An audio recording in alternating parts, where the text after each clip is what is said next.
يا مساء الفل يا شباب، يا رب تكونوا بخير. طبعا قبل ما ابتدي الفيديو ما تنساش تعمل لايك للفيديو، سبسكرايب للشانل، وتفعل زر الجرس، وتقولي رايك في الاخر في الكومنتس. النهارده جاي اكلمك عن التطبيق ده انا عملته عشان يساعد اي شخص حابب ان هو يبتدي ويتعلم فلاتر ان هو بالفعل يبتدي ويتعلم فلاتر بشكل سليم وبما يتناسب مع الوقت المتاح عنده. يعني تقدر تقول ان التطبيق ده هو اضافه مني للكوميونتي بشكل عام، عشان اي حد حابب يتعلم فلاتر يقدر يبتدي ويتعلم فلاتر على طول. فدلوقتي تعالى كده اوريك التطبيق والخصائص اللي فيه وازاي ممكن تستفاد بالفعل من التطبيق ده. زي ما انت شايف انا هنا عامل ران للتطبيق بالفعل. فطبعا في البدايه خالص بيقول لك ان انت تدي بريميشن للنوتيفيكيشنز، يفضل ان انت تعمل كده عشان في بعض المزايا اللي بتعتمد على النوتيفيكيشن، فعشان كده يفضل ان انت تدي الصلاحيه للموضوع ده. المهم في البدايه خالص بيبتدي يقول لك ان انت ممكن تكستمايز الاكسبيرينس بتاعتك، سواء مثلا هتختار اللغه. حاليا مفيش غير عربي وانجليزي، انا ما ضفتش اي حاجه تانية ومش هضيف، يعني على الاغلب هكتفي بالاتنين دول. فبالتالي ممكن تختار اللي انت شايفها مناسبة ليك، ممكن تختار مثلا عربي او تختار انجليزي. بس تعالى دلوقتي نخليها عربي مثلا، وبعد كده عندك ممكن تخليها في الدارك مود او في اللايت مود اللي يريحك. يعني تعالى برضو نخليها في الدارك مود كده، وبعد كده نعمل التالي. بعد كده بيبتدي يطلب منك المستوى الحالي بتاعك، والهدف من الموضوع ده ان انت دلوقتي هتبتدي تتعلم فلاتر. هو التطبيق اساسا اسمه فلاتر ديلي، الهدف منه في الاول والاخر ان انت تبتدي تدرس فلاتر. فبالتالي على الاغلب حسب مستواك الشخصي انت ممكن يكون ليك رود ماب مختلفة عن غيرك. فعشان كده في البداية خالص ببتدي واطلب منك ان انت تحدد لي المستوى بتاعك الاول، علشان على اساس المستوى ده انا هبتدي وانشئ لك رود ماب تقدر تتبعها عشان تدرس الكورسات دي. فما تقلقش من النقطة دي، يعني انت هتلاقي رود ماب جاهزة باسامي الكورسات بكل حاجة ممكن تذاكرها. الموضوع بسيط جدا. وطبعا ما تقلقش، انت ممكن تختار المستوى وبعد كده تغيره، يعني دي حاجة مش ثابتة. يعني فلنفترض دلوقتي انت قلت مثلا ان انت على دراية بالاساسيات، وبعد كده لقيت ان الرود ماب دي لا مش مناسبة ليك، فممكن عادي جدا تغير المستوى بتاعك، ما تقلقش. المهم ان دلوقتي فلنفترض انا شخص ببتدي من الصفر، فهقول سوف ابدأ من الصفر. تمام. وبعد كده هقول التالي. تلقائيا ببتدي واعمل جنريت لرود ماب زي ما انت شايف، والرود ماب دي ممكن تتغير عادي جدا. يعني انا بعمل ابديت للداتا بشكل مستمر، بحيث ان لو في اي تغيرات او حاجه زي كده حصلت تسمع عندك في التطبيق، فانت دايما هتفضل اب تو ديت سواء في الحاجات اللي بتدرسها في الرود ماب بتاعتك ايا يكن. يعني الحاجه اللي بتعملها هتفضل دايما اب تو ديت، ودي حلاوه التطبيق ده. فزي ما انت شايف لو شخص بيبتدي من الصفر في تعلم فلاتر، ففي كورسين اساسيين لازم يخلصهم. عندك كورس اسمه Programming Basics، وعندك كورس اسمه Flutter from Scratch. لازم يخلص الكورس ده ولازم يخلص الكورس ده، وطبعا هاشتاج 1 وهاشتاج 2. ده كده الترتيب اللي انت هتمشي عليه. طبعا بعد ما تخلص الاتنين دول ممكن تبتدي تدخل على المستوى اللي يليه. يعني كده كده هي مستويات، انت دلوقتي خلصت المستوى الاول، فبالتالي ممكن تبتدي تدخل على المستوى التاني، تخلص التاني تدخل على المستوى التالت، وهكذا. وما تقلقش زي ما قلت لك انت ممكن تعدل المستوى بتاعك في اي وقت، هوريك الموضوع ده كمان شويه. المهم ان دلوقتي فلنفترض ان انت قررت ماشي هبتدي بالكورس الاول اللي هو البروجرامينج بيسكس، فهتضغط على التالي كده عشان تبتدي فيه. طبعا بيبتدي يعرض لك اعلان بسيط كده ممكن تقفله. يعني طبعا الاعلانات حاجه ضروريه، يعني انا مش هينفع اشيل الاعلانات خالص. يعني انا هفضل امنتين التطبيق ده طول ما هو بيتم استخدامه، فبالتالي الاعلانات لحد ما بتساهم ان انا اقدر اعمل حاجه زي كده. فعشان كده انا ضايف اعلانات عشان تساهم ان انا اقدر اعمل حاجه زي كده. المهم دلوقتي تعالى نكمل. بعد كده لما بتضغط على التالي ببتدي واطلب منك انك تديني اهدافك اليوميه، سواء انت كنت راجل مبتدئ متوسط متقدم او دحيح. والمقصود هنا هي عدد الساعات اللي انت ممكن تذاكرها في اليوم، لان دلوقتي انت ممكن مثلا بتذاكر ساعة ساعتين بس في اليوم، وقتك ما يسمحش اكتر من كده. الشخص التاني ممكن يذاكر 3 4، شخص تالت ما عندوش مشكلة يذاكر 6 ساعات، شخص رابع ما عندوش مشكلة يذاكر اليوم كله. فبالتالي على اساس عدد الساعات اللي انت ممكن تذاكرها انا بعملك زي جدول مذاكرة متفصل على اساس عدد الساعات دي بالظبط. يعني فلنفترض دلوقتي اخترنا مبتدئ اللي هو هذاكر من ساعة لساعتين في اليوم، هتضغط على التالي. هتلاقيني عملت لك زي ما انت شايف جدول مذاكرة متقسم لمجموعة من الأيام. اليوم الأول مثلا في المحاضرات اللي قدامك دي أهي، دي كده المحاضرات اللي موجودة. اليوم التاني أهو، دي كده برضو المحاضرات اللي موجودة. اليوم التالت نفس الكلام، دي كده المحاضرات، وهكذا. طبعا تقدر تخلص المحاضرات عن طريق ان انت تعمل تشيك ليها هنا كده لغاية ما المحاضرات بالكامل تخلص معاك. فانت كده خلصت اليوم الأول، هتلاقيه معمول له تشيك اوت عشان تبقى عارف انت واقف فين والكلام ده. فزي ما انت شايف ده كده هيسهل لك ان انت كل يوم حرفيا هتصحى النهارده اليوم الاول انا هذاكر كذا كذا كذا، فخلاص الموضوع انتهى على كده. انت مش محتاج تقعد بقى تفكر انت هتذاكر ايه النهارده والى اخره والكلام ده، لا مش محتاج اي حاجه زي كده. هو بالفعل التطبيق هيكون مظبط لك النقطه دي. فزي ما انت شايف الموضوع بسيط جدا. طبعا دلوقتي بالنسبه للحاجه اللي انت هتذاكرها، فانت عندك دلوقتي اختيارين، يا اما مثلا دلوقتي تاخد التايتل ده وتشوف اي توتوريال مثلا على اليوتيوب او غيره وتذاكر الحاجه دي وترجع تكمل المحاضره اللي وراها وهكذا، يا اما تاخد الكورس بالكامل. ممكن تعمل شراء كده وتدخل تشتري الكورس من هنا او طبعا من خلال الواتساب. طبعا ما تقلقش من السعر الموجود هنا، السعر ده بيكون من غير خصم خالص، يعني حاليا السعر اللي قدامك ده من غير خصم، لكن في معظم الاوقات هتلاقي فيه دايما خصومات كبيرة جدا ممكن تصل ل70% و80% و90% من سعر الكورس الاصلي. فبالتالي ما تقلقش من السعر الموجود ده، دايما هتلاقي فيه خصم كبير جدا، الى جانب طبعا ان انت ممكن تستفاد من الكوبونات المجانيه اللي انا بنزلها كل يوم 5 في الشهر للكورسات كلها اللي انا منزلها. فبالتالي ممكن تستفاد من الكوبونات المجانيه لو ما عندكش القدره ان انت تشتري الكورس. لكن عامة المهم في الموضوع هو جدول المذاكرة اللي انت هتتبعه عشان تقدر تذاكر كل يوم. فدي كده بالنسبة لي اهم حاجتين بصراحة، اللي هو الرود ماب اللي موجودة هنا، الكورسات اللي انا ممكن اذاكرها، وكمان جدول المذاكرة الخاص بكل كورس. حاجة لطيفة جدا، وبصراحة انا شخصيا ببقى محتاج المواضيع دي علشان بالفعل اقدر ابتدي واذاكر. فدي انا حبيت اعملها. برضو من المزايا اللطيفة اللي ممكن تستخدمها هي الريمايندر، يعني انت لو ضغطت كده على الايكون دي فهتلاحظ ان انت هنا ممكن تسيت ريمايندر، والريمايندر مش لوقت لكن هو لديوريشن. يعني ايه؟ يعني فترة.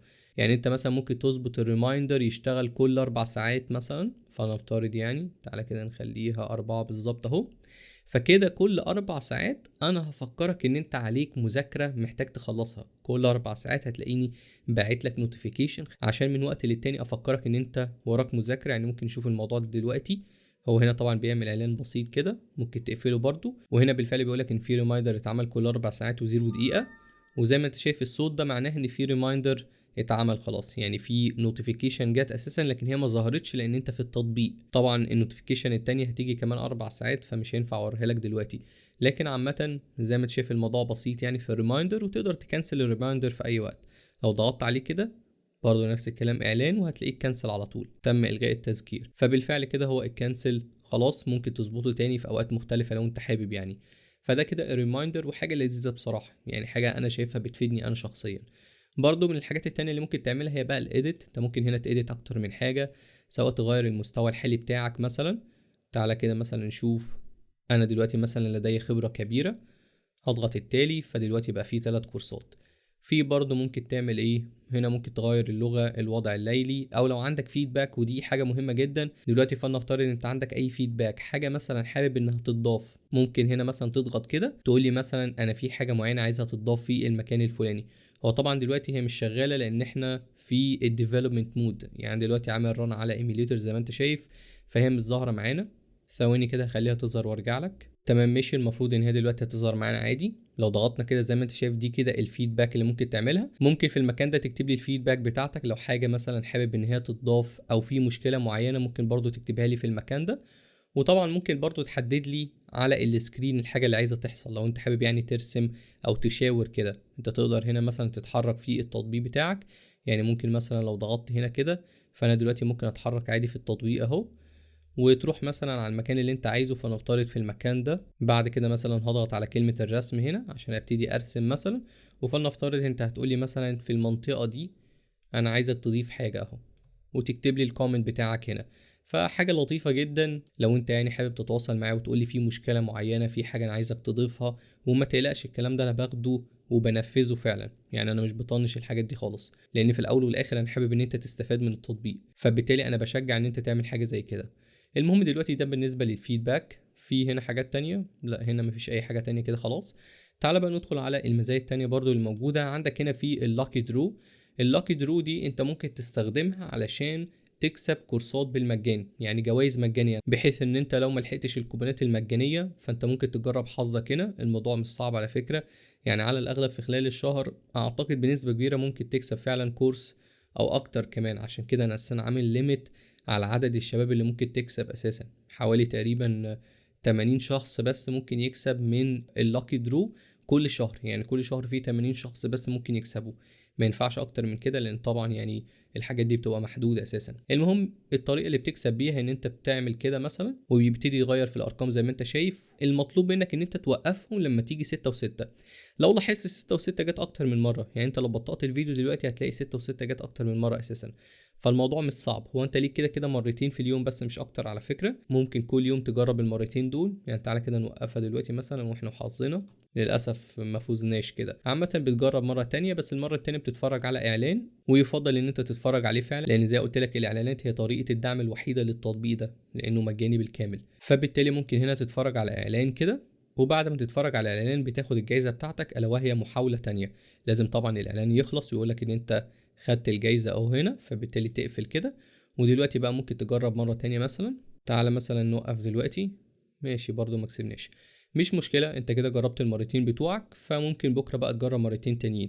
لان انت لو جربت كده تاني هيقولك ما ينفعش، ليك مرتين بس في اليوم مش اكتر. وفي بعض الاوقات ممكن تلاقي ان انت عندك محاولات لا نهائية، يعني حرفيا ممكن تفضل تجرب لحد ما تكسب. فعشان كده يفضل تخليك مفعل النوتيفيكيشن، لان حاجة زي كده لما تحصل هتلاقي في نوتيفيكيشن جاتلك ان الموضوع متاح دلوقتي ان انت تجرب لغاية حرفيا ما تكسب. دي هتبقى زي هدايا مني لاي حد بيستخدم التطبيق ده، يعني بحيث ان من وقت للتاني يكون في حاجات ظريفه كده بتحصل وانت بتستخدم التطبيق.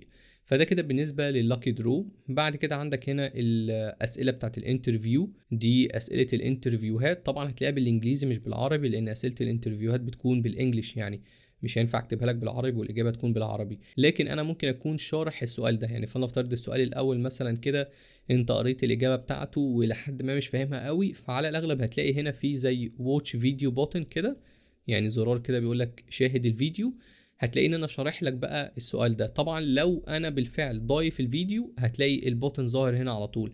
لو مش ظاهر قدامك يبقى معنى كده انا لسه ما ضفتش الفيديو بتاعها، لان زي ما انت شايف هي اسئله كتير، فبالتالي هاخد وقت عقبال ما اسجل لسه الفيديوهات. ممكن وقت ما انت بتستخدم التطبيق تلاقي بالفعل الحاجات دي موجوده، يعني ان شاء الله هضيفها يعني في اقرب وقت. والجميل في الموضوع ان الاسئله دي بتتغير باستمرار، لان انا دايما بفضل متابع الشباب اللي هي بتعمل انترفيوهات اساسا سواء مستوى جونيور او غيره، ودايما بحاول اخد منهم فيدباك، اعرف الاسئله اللي سالوها، بحيث ان انا افضل دايما هنا ضايف معظم الاسئله اللي بتعدي فعلا في الانترفيوهات. فبالتالي انت لما تيجي تذاكر من هنا يبقى الى حد ما عندك خلفيه شكل الاسئله اللي بتيجي عامله ازاي. يعني انا حابب اجهزك للموضوع ده. بعد كده في الاخر خالص عندك الاسئله الشائعه، ودي من الاخر كده اسئله بتتسال كتير جدا، زي مثلا ايه المرتب بتاع مطور تطبيقات الموبايل؟ هل انا ممكن اتعلم برمجه مثلا من خلال الهاتف؟ هل انا مثلا محتاج شهاده عشان اشتغل؟ اسئله كتير جدا بتجيلي، فانا حبيت ان انا اجاوب عليها في المكان ده، بحيث ان انت لو عندك سؤال يعني محيرك شويه ممكن تيجي في المكان ده وتلاقيني بالفعل مجاوبه. ونفس الكلام كل ما الاقي سؤال بيتسال كتير جدا هتلاقيني ضايف السؤال في المكان ده وضايف الاجابه بتاعته. ولو الموضوع محتاج فيديو هتلاقيني سجلت فيديو، وبرضه هتلاقي فيه زي بوتن كده من تحت بيقول لك ممكن تتفرج على الفيديو بحيث ان انت تشوف الشرح بتاع السؤال ده. فزي ما انت شايف هو تطبيق بسيط جدا، يعني تطبيق مش كبير خالص، ما فيهوش مزايا كتير جدا، لكن الهدف الاول والاخير منه ان هو يساعدك ان انت تقدر تذاكر بس بشكل سليم. ده الهدف الاول والاخير منه، ان انت يبقى عندك رود ماب واضحة. الرود ماب دايما بتتحدث باستمرار. عندك بعد كده برضو جدول مذاكرة تقدر تتبعه عشان تذاكر. عندك اسئلة انترفيو. طبعا التطبيق مجاني بالكامل، يعني بغض النظر عن الاعلانات فالتطبيق حرفيا مجاني بالكامل. فكل اللي انت تقدر تعمله دلوقتي علشان تدعم التطبيق ده ويفضل مستمر ونضيف ليه اكتر من كده، ان انت ما تعملش سكيب للاعلانات. يعني دي الحاجه اللي انت ممكن تعملها عشان تدعمنا، ان انت ما تعملش سكيب للاعلانات، يعني تشوف الاعلان كده وخلاص. وبرده النقطه تانية ان انت تدي تقييم للتطبيق، يعني طبعا تدي تقييم للتطبيق ايا يكن يعني المكان اللي انت هتدي له منه تقييم. المهم ان انت تدي تقييم للتطبيق بحيث ان التطبيق يعني ينتشر وفي عدد من الطلبه تستخدمه وتستفاد منه. دي الطريقه اللي ممكن تدعمنا بيها يعني. بس بكده يكون الفيديو ده انتهى، واستناك الفيديو جاي ان شاء الله، ومع السلامه.